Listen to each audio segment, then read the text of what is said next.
ആലപ്പുഴയിൽ നിന്നും ദാരുണമായൊരു വാർത്ത വരുന്നു. കായംകുളത്ത് 2 സ്കൂൾ വിദ്യാർത്ഥികൾ ക്ഷേത്രക്കുളത്തിൽ മുങ്ങി മരിച്ചു. 15 വയസ്സുള്ള സൽമാൻ, തുഷാർ എന്നിവരാണ് മരിച്ചത്. പത്തിയൂർ കണ്ണമംഗലം ക്ഷേത്രക്കുളത്തിൽ കുളിക്കാൻ ഇറങ്ങിയപ്പോഴായിരുന്നു അപകടമുണ്ടായത്. ലെവിൻ കെ വിജയൻ ചേരുന്നു. ലെവിൻ, എന്താണ് വിവരങ്ങൾ?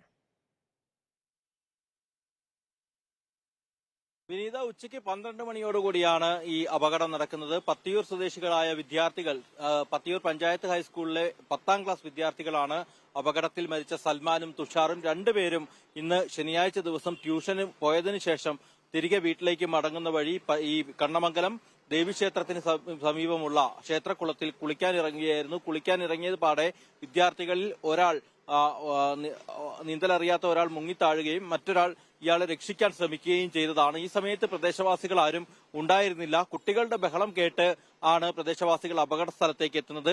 ഉടൻ തന്നെ രണ്ടുപേരെയും കുളത്തിൽ നിന്ന് പുറത്തെടുക്കാനായെങ്കിലും ആശുപത്രിയിലേക്ക് എത്തിച്ച വഴി കുട്ടികൾ രണ്ടുപേരും മരണപ്പെട്ടു എന്നുള്ളതാണ് പോലീസും ഫയർഫോഴ്സും നൽകുന്ന വിവരം. രണ്ടുപേരെയും കായംകുളത്ത് തന്നെ സ്വകാര്യ ആശുപത്രിയിലാണ് എത്തിച്ചത്. അവിടെയുള്ള മോർച്ചറിയിൽ തന്നെയാണ് മൃതദേഹമുള്ളത്. ബന്ധുക്കൾ നടപടിക്രമങ്ങൾ പൂർത്തിയാക്കി മൃതദേഹം ബന്ധുക്കൾക്ക് വിട്ടു നൽകാനാണ് പോലീസ് തീരുമാനിച്ചിരിക്കുന്നത്.